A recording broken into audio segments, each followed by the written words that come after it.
Hello, my friend. Let me ask you something before we begin. Have you ever felt like life stripped everything away just to show you who you really are? If so, this video is for you.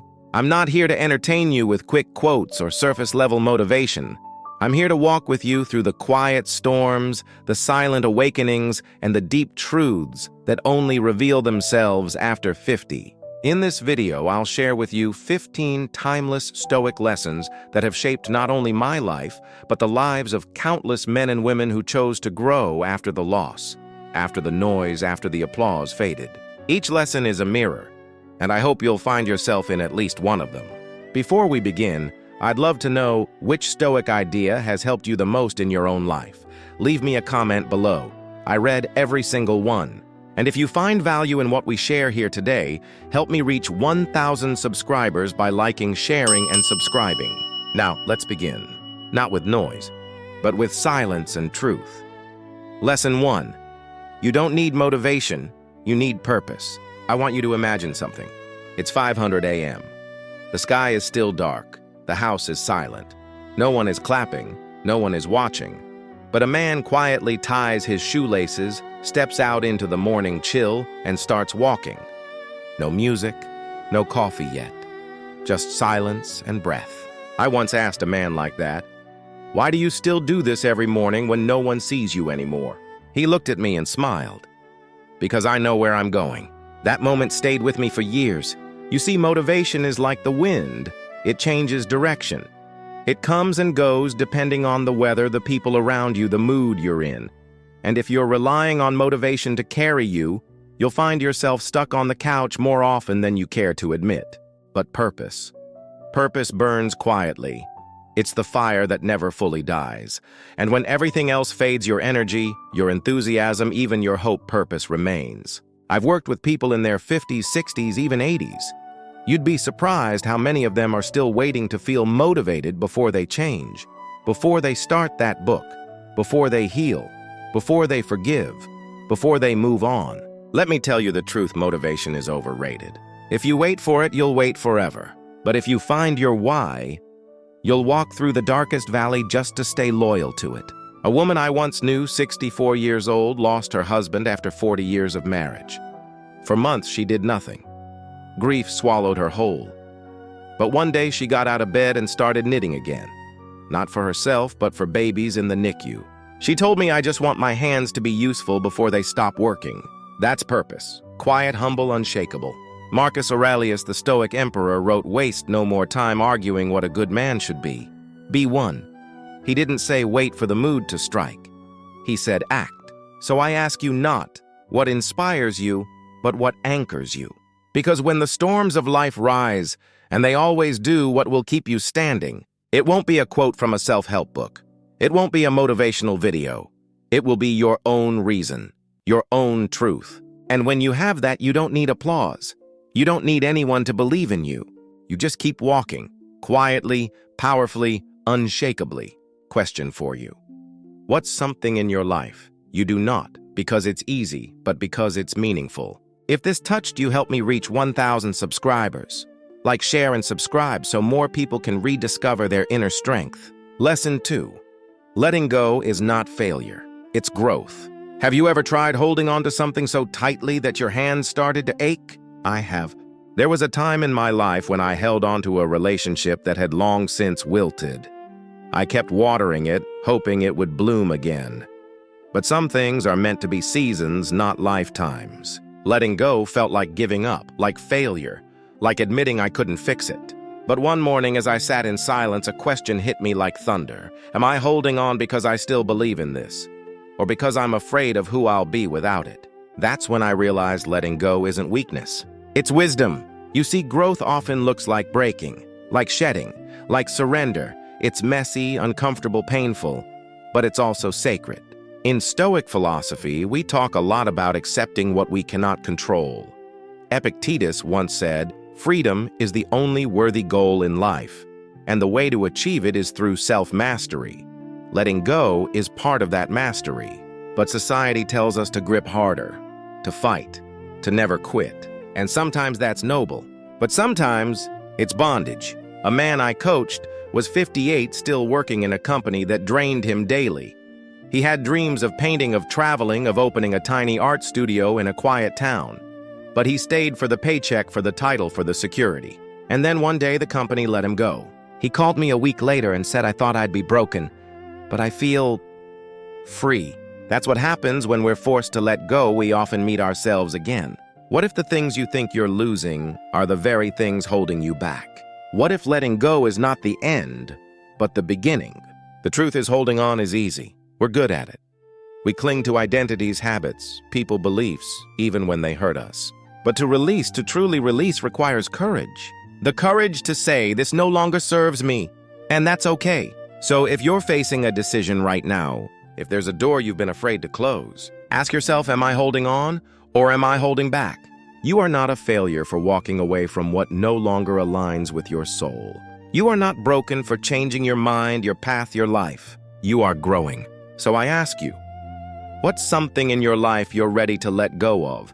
Not with shame, but with grace. If this resonated, help me reach 1,000 subscribers. Like this video, share it with someone who needs to hear it, and subscribe for more Stoic wisdom every week. Lesson 3. You don't have to win arguments. Win at life. Let me tell you something I learned the hard way. You don't need to prove you're right. You just need to be at peace. When I was younger, I'd argue with anyone who challenged me, friends, co-workers, even strangers on the internet. I thought standing my ground meant strength. That silence meant weakness. But over time, I began to see the cost, the wasted energy, the sleepless nights, the friendships lost over opinions. One day, during a heated conversation, I simply stopped responding. I listened, nodded, and walked away. Not because I had no comeback, but because I chose not to spend my peace like pocket change. That was the day I stopped trying to win arguments and started winning at life. Seneca wrote, "It is better to conquer our grief than to deceive it." The same can be said of our pride. The Stoics weren't pacifists, but they valued internal victory far more than external validation. Sometimes silence is not weakness, it's wisdom. I had a client once, a retired firefighter. Big guy, tough voice, but tired. He told me I used to fight every battle, but now I just want peace. That's my battlefield. He wasn't giving up, he was leveling up. Because here's the thing, not every invitation to conflict deserves your RSVP. Not every insult needs a reply. Not every disagreement is a threat. You have bigger wars to fight, wars inside your soul. Battles to stay disciplined, to stay true, to stay kind when you have every reason not to be. And when you realize that, you stop wasting bullets on people who only shoot blanks. I want to ask you something. What would your life look like if you chose peace over pride? What could you build if you stopped defending yourself and started focusing on what truly matters? At the end of your life, no one will read a scoreboard of your debates. They'll remember your character, your calm, your restraint. So next time someone tries to pull you into a petty fight, remember this. You're not here to be right. You're here to be whole. You're here to live a life of meaning, not just one of noise. My question to you is, what's one argument you're ready to walk away from, not out of defeat, but out of wisdom? If this video gave you something to think about, help me reach my goal of 1,000 subscribers. Like, share, and subscribe for more Stoic truths that help you win the inner war. Lesson 4. Inner peace doesn't come from outside. It begins with inner discipline. I once met a man who had everything. The house, the car, the reputation. He had built an empire over 4 decades. But one day he looked at me and said something I'll never forget. Every morning I wake up and feel like I'm running from something I can't see. That was the first time I understood this truth. You can have everything and still feel empty. You can sit in a quiet room, but if your mind is loud, you won't find peace. Stoic wisdom tells us peace is not found in a cabin in the woods or on some tropical beach. Peace is found in the way you govern your mind when life gets loud. Let me be real with you. There are days I still feel the storm inside. Old regrets. Harsh words I never said but should have. Dreams I didn't chase. Mistakes I can't undo. But Stoicism has taught me this. I don't need to banish the storm. I need to learn how to sit with it. Marcus Aurelius wrote, "If you are distressed by anything external, the pain is not due to the thing itself, but to your estimate of it. And this you have the power to revoke at any moment." You and we don't control the world, but we do control the stories we tell ourselves about it. Inner peace is not about fixing everything out there. It's about how you choose to respond in here. And it starts with discipline. Discipline isn't a punishment. It's a structure, a path, a way of aligning your actions with your values, even when you don't feel like it. It's not about perfection, it's about integrity. I know a woman in her 70s who wakes up at 6 a.m. every day to meditate. Not because it's easy, but because she knows that if she doesn't, the noise of the world will drown out her center. She told me once, I don't always feel peaceful, but I choose to return to it. That's what discipline gives you, a way back. You can't stop the chaos of the world, but you can stop yourself from becoming chaotic in return. That's where your power is. So today I ask you, how much of your peace is dependent on someone else behaving a certain way? On the news being calm, on your health being perfect. The Stoics would say, anchor your calm in character, not conditions. You want to be unshakable? Then practice inner discipline. Every day, even when no one's watching, especially then. Here's a question for you. What small practice could you start today that would help you build inner peace regardless of what the world is doing? If this resonated with you, please help me reach 1,000 subscribers. Like, share, and subscribe so we can build a quiet revolution together, one mind at a time. Lesson 5. Praise and blame are just wind. You are the tree. There's a certain freedom that comes when you stop dancing for the applause. I remember a conversation with a friend who had just retired from a long, respected career. For 35 years, he'd been celebrated, applauded, depended upon. But now, no calls, no titles, no spotlight. He said to me, I didn't realize how much of my identity depended on being seen. That hit me hard. We all say we don't care what others think, but most of us do. Deeply, even unconsciously. We chase likes, compliments, validation because it feels like proof that we matter. But the Stoics offer us a different standard. Don't measure your worth by what people say about you. Measure it by how closely you live to your principles. Epictetus said, if you want to improve, be content to be thought foolish and stupid. Now that takes courage. Because when you're no longer guided by the crowd's opinion, you must become your own compass. And yes, it's lonely at first. People may misunderstand your silence. They may mock your stillness. They may call your discipline cold or your boundaries arrogant. Let them. You are not here to please everyone. You are here to become deeply rooted. When the wind of praise lifts you too high, it makes your fall unbearable. When the wind of criticism shakes you, it's only because your roots aren't deep enough. So dig in. I know a man who spent years in politics, always speaking, always performing. Then in his 50s, he walked away. He now lives on a quiet farm, volunteers in his town, and reads philosophy in the morning. He told me the applause felt good, but peace feels better. Be the tree. Let people speak. Let them cheer. Let them scorn. Just don't let any of it move you off your ground. Because praise and blame, they're just passing weather. Your virtue is the soil. Your values are your roots. And your stillness, that's your power. So I ask you, whose approval have you been chasing, and is it keeping you from living by your truth? If this message spoke to something in you, please help me reach my goal of 1,000 subscribers. Like, share, and subscribe to grow this community of grounded souls. Lesson 6. Discipline is the highest form of self-love. When we talk about love these days, it's all flowers and feelings, romance and butterflies. But if you ask me, someone who's lived over 6 decades, raised children, buried loved ones, rebuilt himself from zero, the highest form of love is not indulgence. It's discipline. Because real love doesn't just comfort, it corrects. It doesn't just accept you as you are, it calls you to become who you're meant to be. And no one can love you like that, except you. Most people think discipline is harsh, rigid, a lack of freedom. But discipline rightly practiced is the doorway to freedom. It's the hand that pulls you up when your emotions are dragging you down. It's the voice that says, not today, when temptation whispers, just this once. And it's the commitment to a future version of yourself, one that's stronger, wiser, and more whole. Seneca wrote, no man is more unhappy than he who never faces adversity, for he is not permitted to prove himself. Discipline is how you prove to yourself that you are worth showing up for. A man I knew used to drink every night. Just one, he'd say, just to relax. Then one turned into 2, into 4, into silence at home. Until one day he looked in the mirror and said, I wouldn't let my son live like this. Why am I letting me? That's when his discipline began. He didn't become perfect overnight, but he became faithful. And that faithfulness, that self-love in its rawest form. You love yourself not by pampering your every craving, but by protecting your future. You love yourself not by doing what feels good now, but by doing what will matter later. It's okay if it's hard. It's okay if it takes time. Discipline is not about never falling. It's about getting up with dignity every time you do. You don't need another motivational quote. You need a promise to yourself and the courage to keep it. So here's my question. What's one act of self-discipline you can commit to this week? Not to punish yourself, but to protect your peace. If this stirred something in you, help me reach 1,000 subscribers. Like, share, and subscribe so we can keep growing in strength together. Lesson 7. Don't try to win arguments. Win in life. There was a time in my life when I believed I had to be the loudest to be right. That silence meant weakness.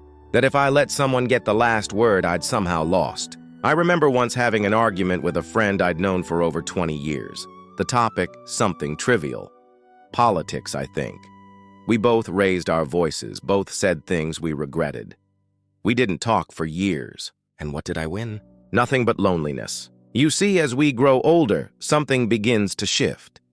The victories that once mattered no longer satisfy. We realize that being right isn't the same as being wise. That peace is more valuable than pride. The Stoics knew this well. Seneca once wrote, "It is not the man who has too little, but the man who craves more that is poor." And that applies not just to money, but to ego. The hunger to win, to be admired, to dominate every room. It leaves you spiritually poor. Winning in life means learning when to walk away from small battles so you can stay strong for the bigger ones inside. When someone insults you, what they say is a reflection of them. How you respond is a reflection of you. If you lose your temper, they've won not because they were right, but because they pulled you off your center. I once worked with a woman in her 60s who had spent her entire life trying to be heard in a family of loud men. She was constantly defending herself, proving her worth. Until one day she decided, I don't need to be louder. I need to be stiller. That's the moment she found her power. Sometimes true strength is not speaking at all. It's walking away with your dignity intact. The world doesn't need more noise. It needs examples of calm. So next time someone provokes you, ask yourself not, how do I win this? But what kind of person do I want to be when this is over? Because silence, when chosen with strength, is not surrender. It's sovereignty. My question for you is, when was the last time you chose peace over pride, and what did it teach you? If this helped you reflect, please like this video, share it, and subscribe to help me reach 1,000 subscribers. Together, let's build a life of strength, not noise. Lesson 8. When you stop chasing attention, you find inner light. You ever notice how exhausting it is to be seen all the time? To worry about what people think, to wonder if they're still watching, to chase relevance, approval, applause. It's a subtle prison. And the bars, they're invisible but heavy. I remember a man I met years ago. He was in his 50s, had just lost his job as a TV host. For decades, he had lived under the spotlight. Now, without cameras or stage lights, he felt invisible. He told me, I don't know who I am when no one's looking. That sentence cut deep. Because how many of us have been there? We shape ourselves to fit into other people's stories. We perform. We adjust. We try to remain likable, noticeable, acceptable. But in that process, we drift from our truth. The Stoics had a word for that self-alienation, when your actions no longer reflect your values and your soul feels like a stranger to itself. But there's a quieter way to live. Marcus Aurelius wrote, "Waste no more time arguing about what a good person should be. Be one." That means you stop asking, do they like me, and start asking, do I respect who I'm becoming?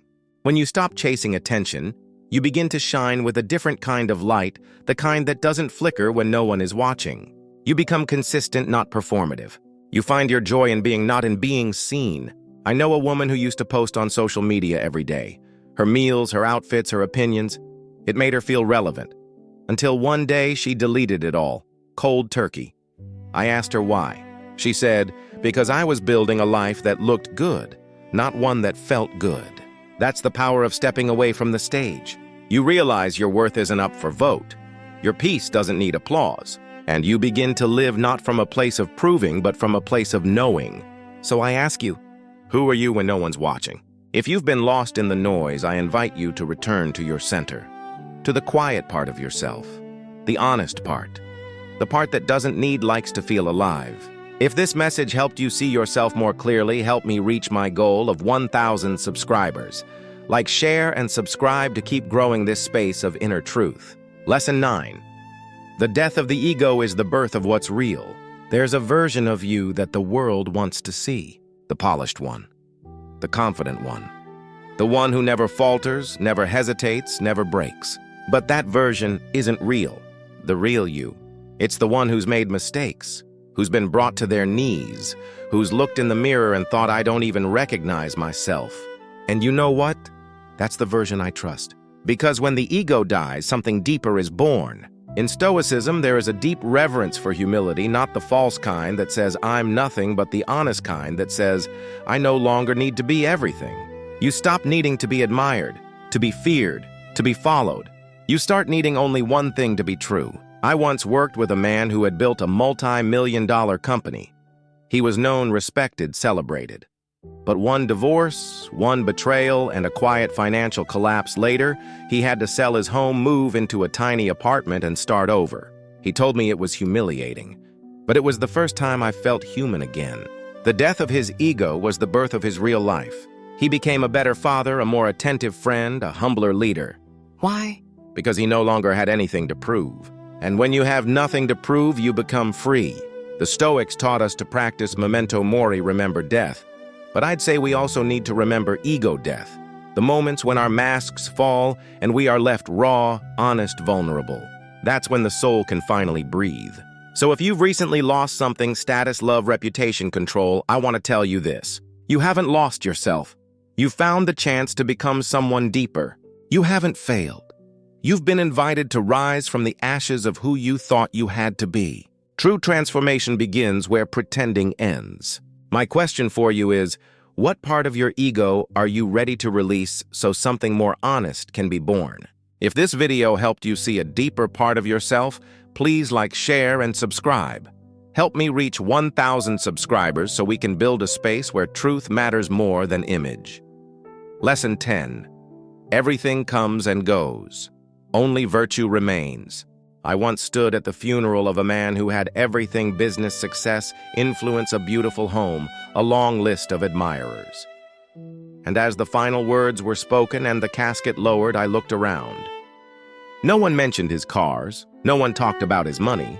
They remembered how he listened, how he showed up in times of crisis, how he told the truth when it was hard. That was the first time I truly felt what the Stoics meant when they said everything external is temporary, only character endures. Marcus Aurelius put it like this: waste no more time talking about what a good man is. Be one. Fame fades, looks fade, money slips through your fingers. But your virtues, your honesty, your courage, your kindness, your self-restraint, those are eternal. I've sat with dying men. None of them ask for their awards. None weep over missed promotions. They ask for forgiveness. They wish they had loved more openly, spent more time with their children, lived more simply. I once asked a hospice nurse what the most common regret she heard was. She said, I wish I had lived a life true to myself, not the one others expected of me. Virtue is living that truth, not just preaching it, living it daily in the quiet moments no one sees. But let me be honest, it's hard. Because the world doesn't reward virtue. It rewards image. It rewards speed. It rewards success at any cost. So living virtuously means swimming against the current. It means holding your ground when others bend. Saying no when it's easier to please. Speaking truth when silence would protect you. But here's the secret: when you live this way, even when it's hard, you go to bed with a quiet mind. And that, my friend, is a treasure beyond price. So I ask you, what are you building your life on? Is it something that will survive the storms of time? Or is it something that will vanish with the wind? If all you had left was your name, your word, your actions, would that be enough? Because at the end of the day, virtue is what walks with you into the dark. Everything else gets left behind. Now I ask you, what's a virtue you want to embody more fully in your life starting today? If this reflection touched you, help me reach 1,000 subscribers. Like, share, and subscribe so we can build a community that values character above all. Lesson 11. Not everyone deserves the silence you offer. There's a strange kind of dignity in silence. Not the silence of fear, but the silence of understanding. Just click like, share this with someone who needs it, and hit that subscribe button. Not for the numbers, but so that this kind of wisdom keeps finding those who are ready. Until next time, stay still, stay strong, stay true.